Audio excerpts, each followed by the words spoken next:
Bapak Ibu 84. Imam menyiapkan diri dengan berdoa dalam hati. Nah, doanya apa Bapak Ibu? Ini bagus di paragraf pertama 84 itu diperhatikan kalimat pertama dan kalimat terakhir. Imam menyiapkan diri dengan berdoa dalam hati. Demikian pula umat berdoa sendiri-sendiri dalam hati. Pertanyaannya, isi doanya apa? Doanya ini. Semoga tubuh dan darah Kristus yang kami sambut sungguh membawa buah bagi hidup dan pelayanan kami. Maka sekarang kita tahu, kalau kita mau berdoa tekstual, maka ini doanya. Jadi saya pernah mengatakan kalau doa menerima komuni bukan doa semoga Tuhan terima kasih sudah menerima tubuh Kristus, semoga setelah ini pekerjaan saya lancar. Enggak.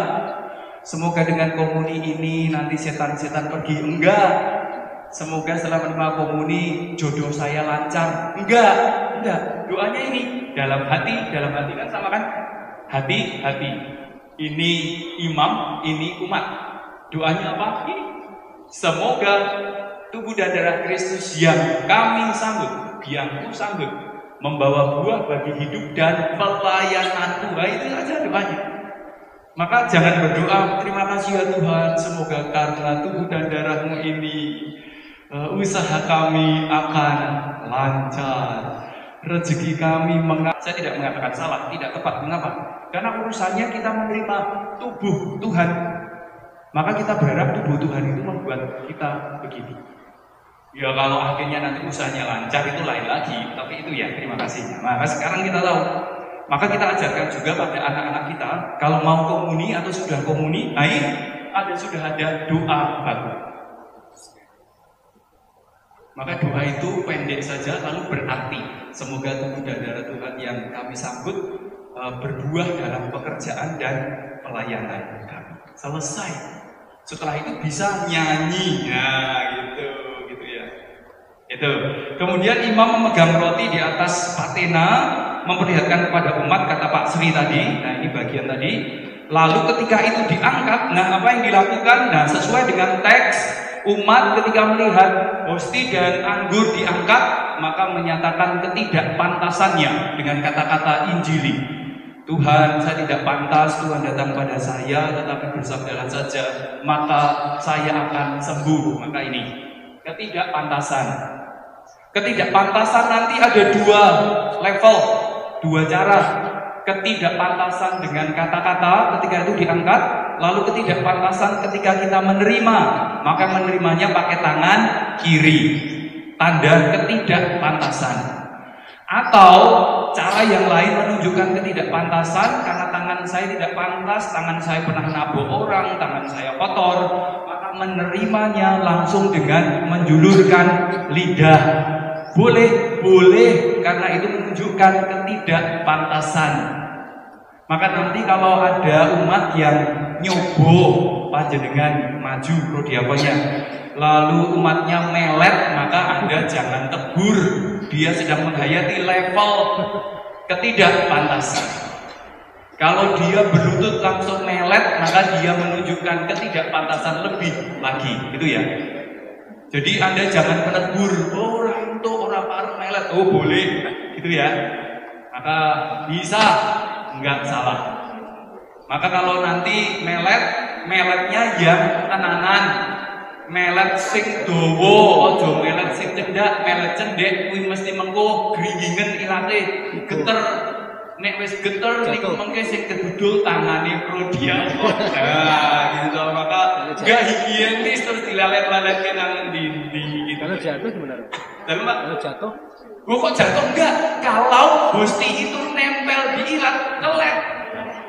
Hosti itu bisa jatuh justru ketika di tangan. Kalau di ilat enggak. Maka kalau saya ditanya anak komuni pertama, sakramen itu enaknya dikonsumsi caranya bagaimana? Dikulum atau dikunyah? Saya akan katakan dikunyah. Dikulum kalau nggak hati-hati nempel di atas, wah jenengan nggak enak bapak ibu kalau dicutek-cutek, baru malah nggak karu-karuan. Serius bapak ibu, coba saja. Kalau nempel di lidah itu nggak gampang udah lepas, maka kan paling enak dikunyah. Atau kalau bisa langsung ditelan silahkan. Tapi kalau Anda kulum, nah itu risiko. Maka ini ketidakpantasannya. Maka dengan mengatakan saya tidak pantas, atau yang kedua terima dengan tangan kiri. Lalu, nah ini jadi persoalan bagi anak-anak modern. Mengapa terima pakai tangan kiri kok tidak pantas? Lalu ada yang mengatakan, kan kalau beol pakai tangan kiri membersihkannya. Lah kalau orang itu tidak membersihkan beolnya pakai tangan kanan, berarti harus pakai tangan kanan. Nah Bapak Ibu silahkan nanti disesuaikan terkait dengan itu. Orang-orang sekarang boleh ditanya, tanganmu yang tidak pantas itu mana? Begitu saja. Kalau dia terlalu filosofis lalu mengatakan Tuhan itu kan menciptakan saya baik adanya, maka saya sudah disiapkan pantas untuk menerima. Lalu ketidakpantasan apa saya? Wah ya, pusing juga Bapak Ibu kalau begitu. Tapi menerima dengan tangan kiri atau menjulurkan lidah. Sesekali lah dengan nanti kalau latihan pertemuan diakon, latihan melet. Meletnya mulut terbuka, jangan gigi teratup loh Bapak Ibu enggak. Melet terbuka, ombo. Gitu ya Bapak. Maka nanti nempelnya gampang. Gitu ya. Pak Yusef. Kalau tangannya memang tidak. Iya. Itu harus cuci dulu gimana? Ya, ya. Ada purifikatorium, Pak. Ada purifikatorium. Ada puri. Gitu ya. Ya enggak, anu toh, rasanya enggak. Ya. Paham? Iya. Ya, tapi bagaimana? Kalau dia melet, kita tetap harus melayani loh. Karena itu tanda ketidakpantasan. Ya enggak. Maka itu meletnya yang teratur, jangan melet wedi-wedi. Nek melet wedi-wedi itu maju mundur. Wah, ini mesti kesenggol. Maka latihan sendiri pada istri atau anak, Pak. Sebentar. Itu ya Pak. Jadi kalau memang tergugul ya resiko leleke purifikatorium atau alganya gitu ya. Pak Hari, monggo.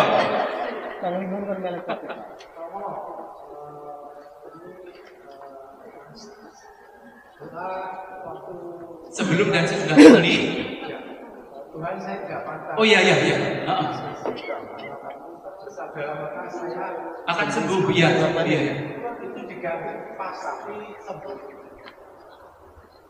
Nah, ini ada persoalan dia. Ya. Saya pasti sembuh. Karena kalau kita sudah beriman dalam Yesus, kita kan harus optimis, bukan pesimis, kan begitu loh. Kalimat. Ya. Dan selama ini saya pasti begitu. Oke. Saya pasti sembuh. Oke, dan puji Tuhan kita akan sehat. ya oke. Terima kasih Pak Hari. Kenapa kita mengatakan sebetulnya bukan semoga sih di kitab suci itu juga toh dikatakan ya Tuhan, saya tidak pantas Tuhan datang ke rumah saya karena saya pun punya banyak hamba. Maka berkatalah saja, maka hamba saya dia akan sembuh sih. Itu ya kelihatannya akan sembuh ya. Nah, akan sembuh itu Pak sebetulnya bukan. Nah, boleh sih Anda mengatakan saya pasti sembuh, boleh, nggak salah. Tetapi persoalannya kalau, nah ini yang kemarin belajar kitab Ayub. Ini persoalan Ayub Bapak Ibu. Jadi meskipun Tuhan sudah bersama dengan saya, kita tetap harus belajar. Nah ini juga pertemuan kita kemarin Pak Sutri hari Sabtu. Apa coba? Sedekat-dekatnya kita dengan Tuhan tidak membuat kita terbebas sama sekali dari malapetaka, begitu jadinya. Jadi sedekat apapun Tuhan dengan saya masih bisa sakit. Jadi ini sebetulnya bukan optimisme atau pesimisme, tetapi ini lebih mengajak kita untuk menjadi lebih terbuka kepada penyelenggaraan Tuhan yang tidak kita ketahui. Jadi jangan sampai, syukurlah kalau Pak Hari memang mantap betul dan sembuh. Saya dukung Anda tetap lakukan itu. Tetapi bagi yang tidak, Anda tetap harus merefleksikan Ayub dalam doa itu. Karena meskipun Anda menerima Tuhan ribuan kali, Anda tetap bisa sakit, tetap bisa menderita. Dan itulah kekatolikan. Iman kita adalah dekat dengan Tuhan, tidak sama dengan perkara saya nol. Bukan. Gitu ya. Jadi ini bukan masalah pesimisme atau optimisme, ini masalah keyakinan kita kepada Tuhan yang lebih realistis Nah kalau bagi Pak Hari ternyata dalam pengalaman seluruh hidupnya saya disembuhkan atau saya mengalami kesembuhan, kebaikan hidup dalam macam-macam hal, monggo, nggak salah, nggak salah. Jadi bukan kita sakit juga. Iya. Kita lebih Oke, nggak apa-apa. Ya, silakan. Jadi tetap menerima sakit gitu ya. Ya, tetapi tidak menolak kalau sakit ya. Tidak juga menolak kalau rugi ya. Iya kan, harus sampai ke sana. Kalau kita menolak rugi, menolak sakit, maka doa ini jadi nggak relevan karena seolah-olah komuni itu nanti jadi apa itu namanya tameng dari segala perkara. Bagi orang yang beriman sudah dalam, persoalan ini nggak soal Pak Hari dan Bapak Ibu semua. Tetapi bagi orang yang baru awal-awal mencicipi kekatolikan, nanti akan punya persoalan ketika kami akan sembuh itu hilang diganti kami sembuh. Lalu kalau ternyata ketika dia makan hosti, waktu ngikil ora rampung-rampung, dia akan punya pertanyaan. Ini nggak logis berarti doanya, karena ternyata saya sakit nggak sembuh-sembuh. Jadi sembuh kita dari sakit itu tidak otomatis karena kita makan hosti. Kalau kita itu sembrono dalam hidup, makan hosti berkali-kali tetap sakit. Kalau kita nyambut gawe sembrono, meskipun nerima hosti banyak kali, kita pasti dapat celaka, gitu ya.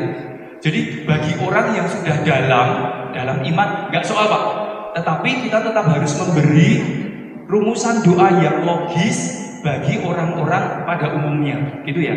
Nah dari sini masih ada peluang ketidakpantasan, maka karena saya tidak pantas, saya menerima kamu, kadangkala sikap saya tidak pantas, maka kadangkala saya tetap sakit juga, saya tetap mengalami derita juga, gitu ya. Kira-kira begitu. Pak Stefanus. Monggo Pak. Saya mau menanyakan ya. Dengan doa setelah komuni. Iya. Itu saya mengajarkan kepada anak saya. Ya. Itu menurut di puji syukur. Iya. Itu gimana? Boleh Pak. Jadi baca saja doa sesudah komuni dan sebelum komuni dalam puji syukur boleh. Tetapi kalau Anda tapi esensi doa sebelum komuni itu hanya simple kok Bapak Ibu. Jadi doanya nggak perlu panjang-panjang dan berparagraf-paragraf, enggak. Pokoknya semoga tubuh dan darah yang kami sambut membantu pekerjaan dan segala pelayanan kami berbuah, gitu aja. Nah doa biasanya adalah penjelerehan buah-buahnya apa. Semoga kami semakin rajin, semakin suka bekerja keras, semakin tahan sakit, semakin tahan banting. Itu kan jadi hanya penjelerehan saya yakin. Gitu ya Pak. Monggo Pak Coyo, ajarkan saja doa sesudah dan sebelum komuni dalam teks puji syukur, boleh. Tetapi itu memang bukan doa wajib yang harus Anda hafal loh ya, bukan. Tapi ringkas saja ini cukup. Kalau mau pendek, cekaos gitu ya. Itu. Tanya lagi, Bu Ani. Bu Ani. Berkaitan dengan yang tadi yang tidak panas itu tadi yang disampaikan ajakan untuk komuni tadi. Ya. Nah itu kan beberapa waktu yang lalu itu saya pernah mengikuti misa dan dinyanyikan. Apakah boleh? Oh ya. Yesus tak pantas. Ya. Apakah diperbolehkan? Nah itu tidak dilarang, tetapi nanti kembali ke 83. Nih, 83 bos. Diulur-ulur. Mana tadi? Mana tadi kata? Nah ini, maka nggak perlu. Bagi saya, apakah itu bisa dilakukan? Bisa. Itu baik. Sangat lebih baik lagi dalam konteks kelompok kecil, retretan, rekoleksian. Nah itu jauh lebih bagus karena dengan itu diajak merasakan bersama. Nah kalau dalam konteks misa bareng itu ada umat yang iki jadi mau Gusti aku ora pantes, Gusti rawono ing awakku itu saja kok datang dulu. Ya Yesus tak pantas kapan kamu gitu ya. Jadi karena ngopeni orang banyak, maka prinsipnya teks ini karena merayakan untuk orang banyak. Tetapi yang itu tadi apakah boleh dinyanyikan? Boleh banget. Lebih-lebih kalau dalam retretan, rekoleksi, karena podo-podo nembe mengalami situasi yang sama. Pengen menikmati keheningan yang lama, maka diulur-ulur nggak soal. Tapi kalau umat seperti ini, serius Bapak Ibu yang berkali-kali saya katakan, homili saja sudah nyawang jam. Iya kan, itu baru homili sudah nyawang jam. Iya, kan lagi setengah jam bisa. Itu Bu. Jadi, nah ini loh ya. Maka ya begitu. Atau Anda kalau bisa kukur-kukur kepala itu, atau duduknya sudah tidak jenak, itu mengganggu saya di depan loh Bapak Ibu. Serius. Sing rawa wis jam 5 esuk iki ya. Aduh, enggak usah bagaimana kok saya nyawang sekian banyaknya kok. Apalagi kalau Anda itu ada yang mulai gede-gede kepala, entah Anda gede-gede kepada siapa. Wah, tapi itu mengganggu Bapak Ibu. Mengapa? Karena saya merasa kalau pagi loh. Berarti wis ono sing merabetah ini bagaimana? Serius, Anda yang membaca kitab suci, Anda yang nyanyi, itu kalau sudah ada orang yang beringsut tidak karu-karuan, wah Anda terganggu kok, ya kan? Sama, jadi maka jangan diulur-ulur kalau memang urusannya untuk orang banyak, gitu ya. Kalau kelompok kecil oke lah, kalau lingkungan masih oke lah, karena undangannya tetap undangannya seperti ini, dan mereka tahu. Wah ini kita emang rampung nih, balik ini saya mau makan malam ini berarti saya sesuai ya gitu. Orang yang bisa lingkungan lebih toleran. Kalau misal ini wah mungkin tidak semuanya punya toleransi yang sama gitu ya. Jadi prinsipnya ini untuk misa raya bareng. Kalau kelompok-kelompok lebih kecil itu lebih toleran, saya yakin. Gitu ya. Gitu Bu En. Bu Gus. Ya. Tidak mengikuti misa, terus dia membagikan komuni kudus ke orang sakit, boleh nggak? Ya boleh Bu, boleh. Tapi perjalanannya belum ini komuni. Ya kalau dia baginya satu sore padahal tugasnya minggu sore kan ya mau bagaimana Bu? Boleh ya. Begini Bapak Ibu, jadi kalau Anda sudah menjadi petugas komuni luar biasa, maka prinsipnya di buku ini tidak ada larangan, tidak ada anjuran Anda terima dulu, kecuali untuk pastor ya. Tetapi kalau konteksnya untuk orang sakit, ini kan extraordinary, di luar kebiasaan. Maka Bu Agus harusnya tanya Romo, kalau pas misal 1 minggu itu ada prodiakon ini kurang, ini prodiakon lagi udut gerbang, mergo kurang sing bagi nek diawe kon bagi piye? Lalu jawabannya kita pasti sesuara. Apa coba? Jangan lawang nanti komuni lagi udut-udut ning gerbang kok mosok suruh bagi komuni, gitu ya. Tetapi kalau mengirim orang sakit itu situasi lain, maka diskusinya lain Bu, gitu ya.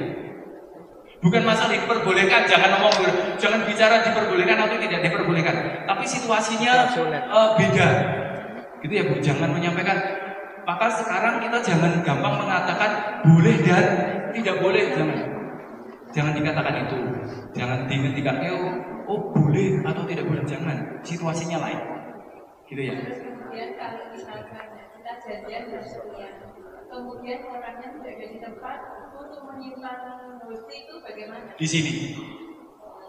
Enggak, kan jadi belum dibagikan. Iya, di sini. Dimakan Bu. Iya lah, masa sudah sampai ke rumah yang dikirimi. Ini bukan delivery Gojek, GoPay atau apapun ya.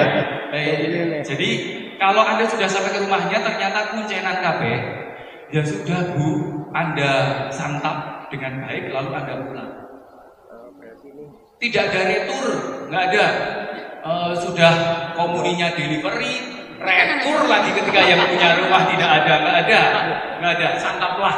Ini bukan Gojek, jadi kalau GoFood, jadi kalau tidak ada yang di rumah Anda tidak boleh makan, enggak. Ini GoCom.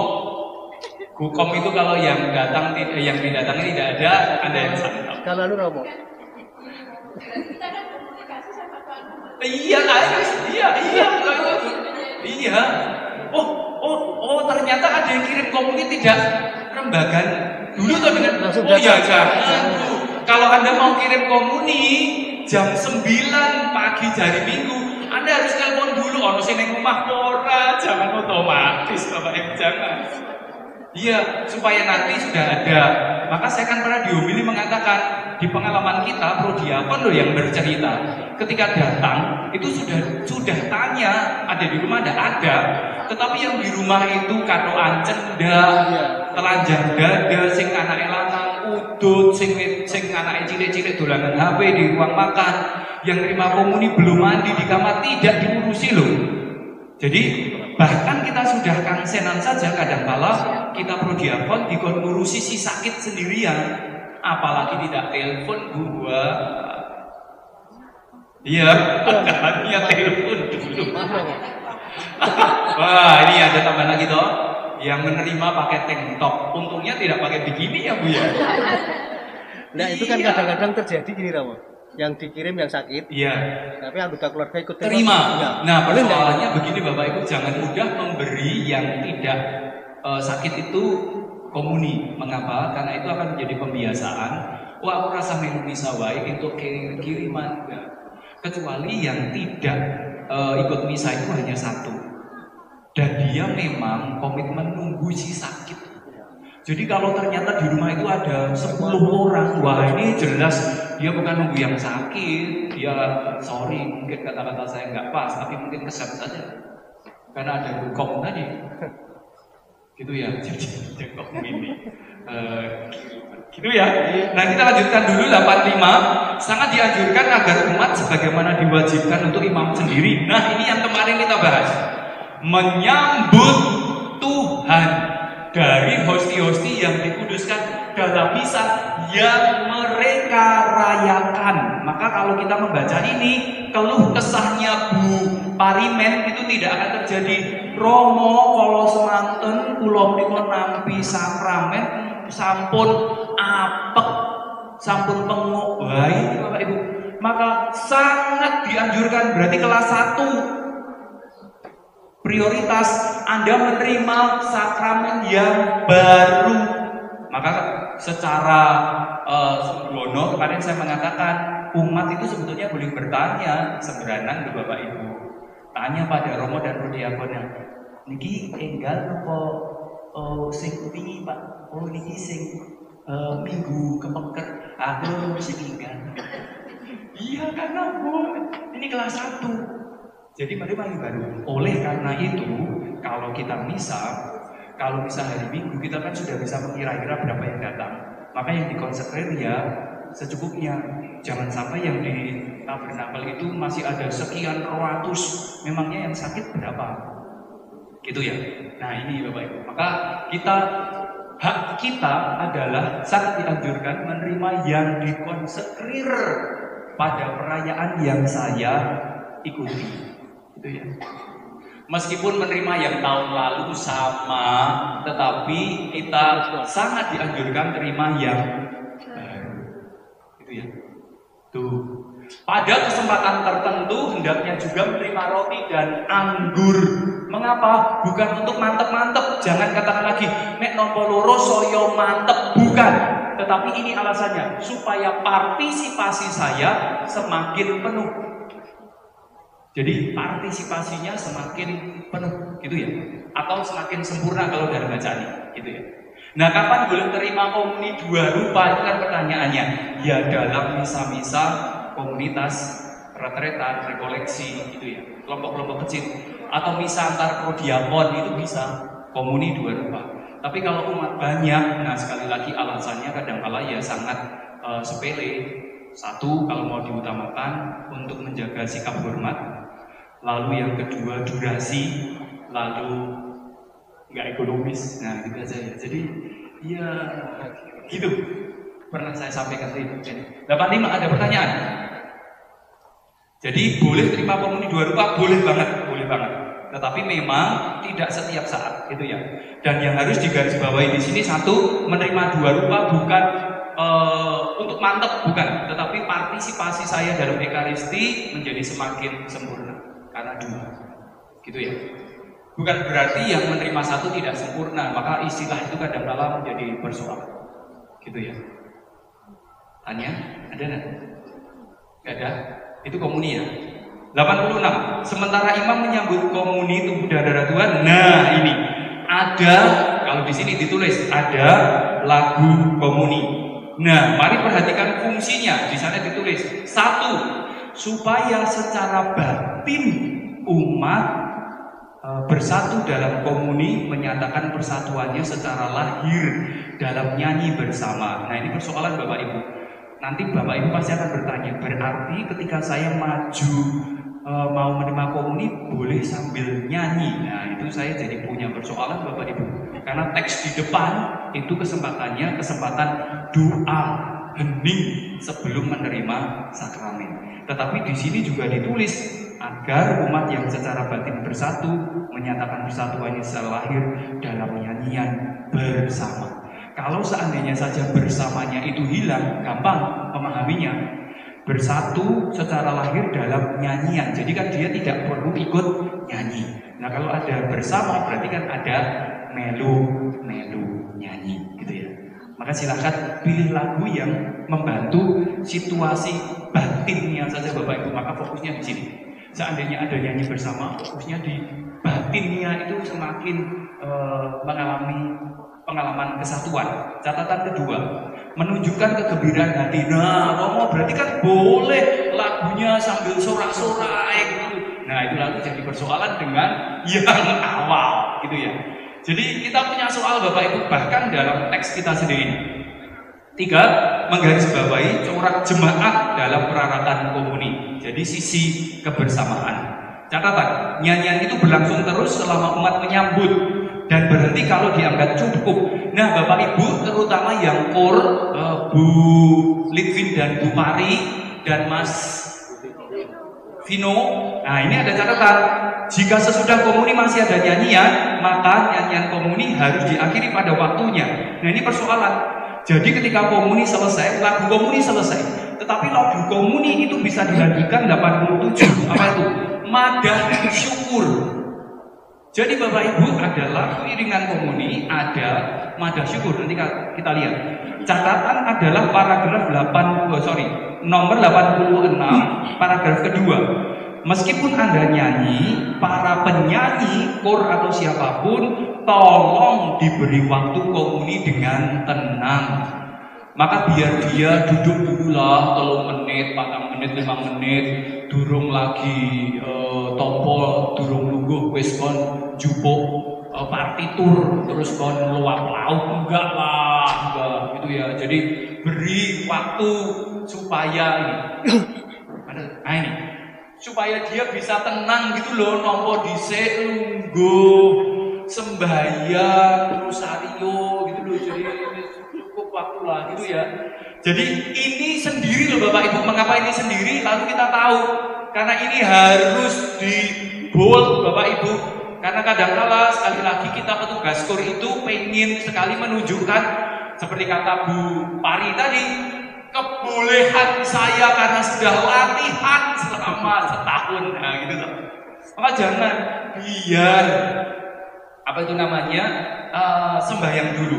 Dan nanti kalau kita membaca 87 ternyata sebelum doa sesudah komuni Anda boleh nyanyi panjang sampai selesai sebagai tanda syukur. Mari kita baca, kita lihat ya. Maka pastor tidak harus segera menutup dengan doa sesudah komuni, tetapi persoalannya sekali lagi sudah mulai bisa. Ya pernah di stop ya. Tapi kalau sekarang kita tahu ini, untuk nyanyian komuni dapat diambil dari antifon atau graduale Romawi atau graduale simplex. Nyanyian lain yang telah disetujui, oke ya, itu iringan komuni B. Kalau tidak ada nyanyian komuni maka antifon komuni dikatakan gitu ya, bla bla bla bla bla oleh lektor atau dibacakan oleh imam sendiri. Biasanya ada antifon Bapak Ibu ayat. Nah, maksud saya bukan 87 tetapi 88. Sesudah pembagian tubuh dan darah Kristus selesai, sebaiknya imam dan umat berdoa sejenak. Itu satu. Pilihannya pertama ya, berdoa sejenak dalam hening. Satu, berarti lagu kor komuni selesai. Karena harus hening. Atau pilihan kedua, dapat juga dilakukan madah syukur. Jadi selesai komuni semuanya, pastornya beres-beres, umat duduk, nanti pastornya duduk dulu, diberi kesempatan sembahyang, lalu diiringi dengan lagu madah syukur. Bisa Bisa ya. Jadi sekarang kita tahu ada variasi-variasi Bapak Ibu. Itu bukan ajaran saya loh ya. Tetapi di halaman 80, di nomor 88. 88. Jadi yang pertama boleh bareng-bareng hening, boleh. Lalu yang kedua hening bareng, tetapi ada iringan madah syukur, gitu toh. Itu yang kedua. Jadi itu sebelum doa sesudah komuni. Jadi setelah komuni 5 menit, ngelaras, mendengar kur yang sudah latihan sebulan. Itu. Lalu atau yang ketiga dapat juga didoakan mazmur. Didoakan mazmur itu biasanya kalau misa harian pagi. Biasanya setelah komuni selesai, darah Kristus sucikanlah kami. Tubuh Kristus, luka-luka Kristus, nah gitu loh. Itu pilihan ketiga. Maka sekarang kita punya yang praktik banyak kali kita lakukan adalah yang 3 di misa harian. Karena praktik pertama Mendel sedoyo jarang, diam semua jarang. Yang kedua juga jarang, semuanya menikmati lagu madah syukur. Nah itu juga jarang. Nah maka Bu Pari dan Bu Lidwin dan Mas Pino bisa mencobanya sesekali. Tapi tareng dulu dengan pastornya, karena pastornya harus tahu apa maksud Anda. Kalau tidak tahu tiba-tiba ya selesai, gitu ya. Itu 88. Jadi sekarang kita tahu. Jadi lagu iringan komuni, lagu komuni ternyata beda dengan madah syukur. 85, 86 itu beda dengan 88. Gitu. Tetapi intinya setelah komuni kita diberi waktu untuk ngerasa terlebih dahulu. Gitu ya. Jangan bergegas. Tanya, Pak Pet. Saya boleh ya? Monggo. Redaksi Romo. 86 itu kan redaksinya begini. Sementara imam menyambut tubuh dan darah Kristus, nyanyian komuni dimulai. Ya. Nah ini apakah diberi pengertian pada saat? Karena yang sering terjadi kan sudah terima komuni dulu kur, baru nyanyi lagu. Ya. Tapi ini saja pun lalu jadi persoalan Bapak dan Anda semua. Karena apa? Karena kur di tempat kita itu terima komuni pertama. Ya, terima dulu. Iya, terima dahulu. Maka kan sementara imam menyambut tubuh dan darah Kristus, nyanyian komuni belum bisa dimulai karena mereka harus terima terlebih dahulu. Maka rasa saya ini bukan hukum kemutlakan, tetapi ini ukuran. Kalau Anda bertanya, misalnya Romo lagu komuni enaknya dimulai kapan? Nah ini dimulai setelah pastornya santap.